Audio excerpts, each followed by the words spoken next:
Hey there, Legal Tea listeners. This is your host, Jenny Roselle. Today's episode of Legal Tea is a cautionary tale where we talk about real-life things, real-life cases, real-life clients. They are things me or my office have actually worked on. But for today's episode, we're going to be talking about a more general topic or question maybe that I get really often. And I actually see the consequences or the repercussions maybe often as well. So the topic we're going to be talking about is what happens to your estate plan if your attorney passes away, retires, or stops practicing law. To be honest, this is a really common thing I hear from people and clients. They'll say, well, Jenny, I did my, estate plan, 30 years ago with an attorney. Heck, I don't even know if they're still practicing anymore. So because I hear this so very often, I figured, let's talk about it on Legal Tea. So here we are. On this topic, there are a few things that I want to talk about that are all super important and really good to know if this has happened to you or if it does end up happening to you. When you learn that your prior attorney has either passed away or retired from the practice of law, one of the first things you really should do is look to see if you have your original documents. And I'm talking about the version that has the ink on the paper, not a copy. I want to see the ink. There are some instances in life that the original version of these documents will be needed. And you do not want to learn at that point that you don't have your originals. Now, I guess this is my podcast, and I can sort of insert my professional opinions sometimes, and I do try to keep my opinions at bay. I want this to be very fact-based. But to be honest, I am not a big fan of lawyers and law firms that keep the client's original documents. This is not the forum to detail why they do that, but nonetheless, there are a lot of attorneys and firms that do keep originals at their office. At my office, we give the original versions to the clients, and we keep copies of those documents in the client's file. I have had conversations and meetings with clients that tell me, so-and-so attorney retired or died. I tried to call the last number I had for them to get my originals, and there's no one there, or no one answers. Or sometimes they'll say it's a dead line, like it's out of service. So now what, Jenny? Well, contrary to what a lot of people think, the state of Indiana does not have a magical database that holds everyone's estate plans. That does not exist. Many people think these documents, once you do them, that they get sent to the court or something. They do not.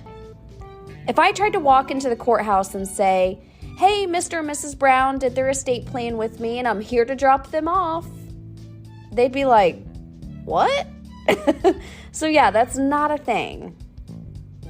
So if you happen to learn that your old or prior attorney passed away or retired and they have your original documents, try to get a hold of their office as soon as possible before the documents get moved, which I'll get to in a second, like moved to another attorney, or even destroyed. Crazy enough, here in Indiana, attorneys are allowed to destroy files. I think it's after 3 years. So chances are, if it's been longer than 3 years, your file will probably get destroyed. I suppose the latter would only happen, latter being the destroying the file, would only happen if the office was closing up shop. But say, for example, a new attorney is sort of assigned to your case. Now, if that happens, then that's something else to ask. It's probably, less likely that the file, your documents would get destroyed. But I could see this happening with mid-sized to larger firms. But say it's a solo attorney. Those files may very well get destroyed, so act fast. But like I said, say it is a mid-size or larger firm and another attorney is able and willing to help. Perhaps you should take that as an opportunity to meet with that attorney, to make sure you still want to work with that firm. Or maybe you go get your original documents and find someone else to work with. And I think this is a really important thing to hear. A lot of people think that you have to go back or that you have to stay there. Hear me loud and clear, that's not true. You get to pick your attorney. So if you want to switch firms, I'd recommend going to get your originals and bringing those to a new attorney that you want to work with. It's actually a perfect opportunity to have a fresh set of eyes, take a peek to make sure all things look good. And on that note, there are some law firms out there, like mine, that offer a free consultation for the first meeting, which is a great way to meet attorneys and find someone you really enjoy working with. It's kind of the whole, try before you buy approach. After all, the relationship with your estate planning attorney should really be a relationship. It is not a single transaction, not usually at least. So on this whole topic of attorneys passing and retiring and sort of sometimes leaving clients high and dry, to be honest, here in Indiana, this had become such a big issue, and it continues to be such a big issue, that our state really has started advocating for attorneys to designate something they call a surrogate, which is hey, if something happens to me, this is who people should contact, this is where files should go, etc. Heck, they may have started requiring us do that, I'm not sure. I can't remember if it's optional or required, but nonetheless, the state of Indiana at least, has started to try to solve this issue. And I'm sure other states have similar things going on in their states as well, like to possibly appoint a surrogate.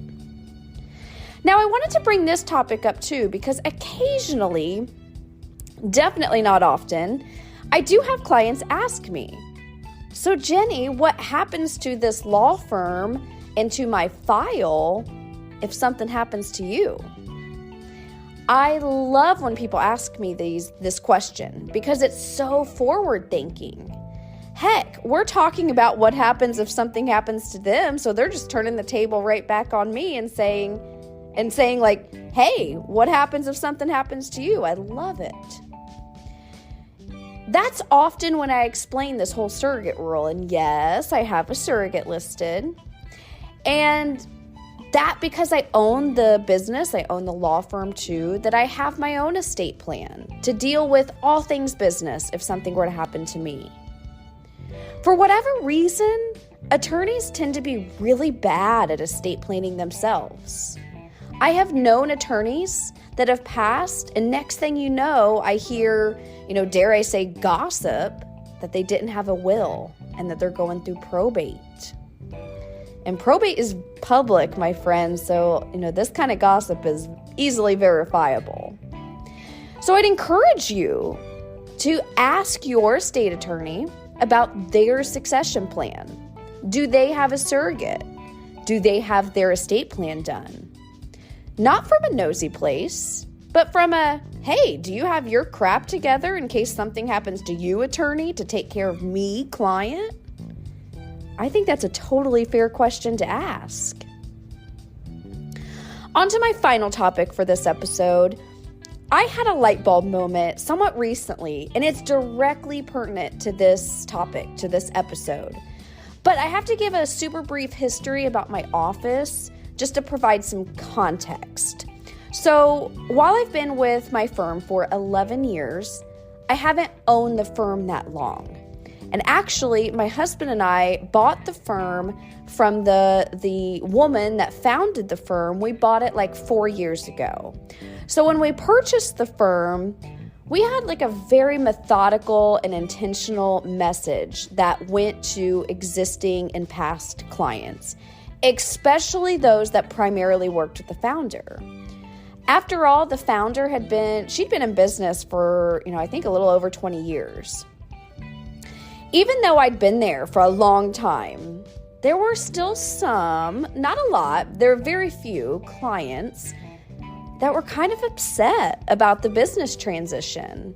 And not upset like directly at like any of the individuals, not upset at my husband and I, not upset at the founder. They were just kind of frustrated about the change.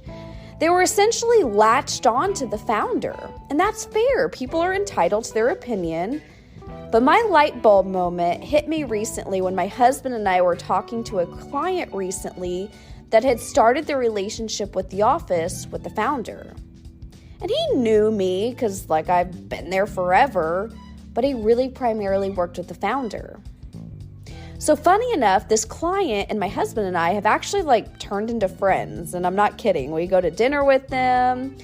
So one day we were at dinner with them, and the husband said, I have to admit that I was pretty frustrated when, and he name dropped the founder, retired. And it wasn't against you guys, Justin and Jenny. It was just that, that was our attorney, not you guys. He said it totally respectfully and not rudely at all. And he actually kind of said it funny since now we have dinner with them. And trust me, I don't get together with clients like personally. I think I can count like 3 clients I do that with. Anyways, I said, let's call him John, for example. So I said, well, John, I have to push back a little and say that what did you think was going to happen when you chose to work with someone that age? Was the founder not allowed to retire? And I said that because, the founder, she did retire a little bit early, but it wasn't that early. It's not like she retired like in her 40s or anything. And I think my husband was a little surprised by what I said, and he often is, so I'm used to that. But I'm not one to really beat around the bush, first of all. And secondly, I felt totally comfortable with this client sharing my feelings on that. And I wholeheartedly believe what I said, too, because the founder and I still today are friends. And I think this notion, about her retiring and, oh, gasp, she retired, is blasphemy, honestly. I actually think lawyers tend to stay in the field too long. Like, I recently read an article or saw a tweet or something about some lawyer, and I don't even remember where he was, but where he is, that he's still practicing at like 90-something. Like, that's really cute. I love that. That's cute and all, but no thanks. Hard pass. Hard pass on that for me. So this light bulb moment I was referring to, the light bulb moment I had recently, and it has to do with this whole topic, is that, and it's not earth-shattering, my friends, it's not. Age is really a number, and it's just a number, and that's it. I say this for 2 reasons. First, if you choose to work with an estate attorney, and they're nearly the same age as you, especially if you yourself are retired, don't exactly be surprised or mad if said attorney ends up retiring. And be mindful if they do, of everything I've shared in this episode. And same exact concept if the attorney passes away. Secondly, age does not equate to experience. And let me say that again. Age does not equate to experience. What I mean by this is I was recently talking to another lawyer in my area that she's in her mid-50s. Nearly her entire career, 20 plus years, she's done litigation. And now she's wanting to slow down and do more transactional work like estate planning. So she had wanted to kind of pick my brain about some things. And, like I said, she was in her mid-50s and had been doing, I think, estate planning for maybe a year or so. A single year. Now I'll compare that to myself. I'm in my mid-30s. Specifically, I'm 35 if you really want to know. And I've only been in estate and elder law for all 11 years. So take this to heart and remember that if someone has been practicing law for a good long time, that doesn't automatically mean they're your best fit. And conversely, if someone looks young, don't judge a book by its cover. The younger one just may have more direct experience than the other. And in this example, I do. And by the way, I'm not saying this about someone, with the 1-year experience is bad. That's not my message. My message is age is just a number, and don't judge a book by its cover. Elementary school lessons here, right? Alrighty, let's wrap this episode up and shift to a sneak peek of next week. We are back to the current events, current trends topic where we talk about something I've seen or run across, maybe on the news or social media, that I think would be interesting to chat about on here. During next week's episode, we're going to be talking about a topic that I remember briefly kind of learning about in law school, which is assisted suicide. And it's a rather controversial, subject, topic for sure. And we're going to dive into it next week, next Tuesday, Legal Tea listeners. So until then, take care and be well.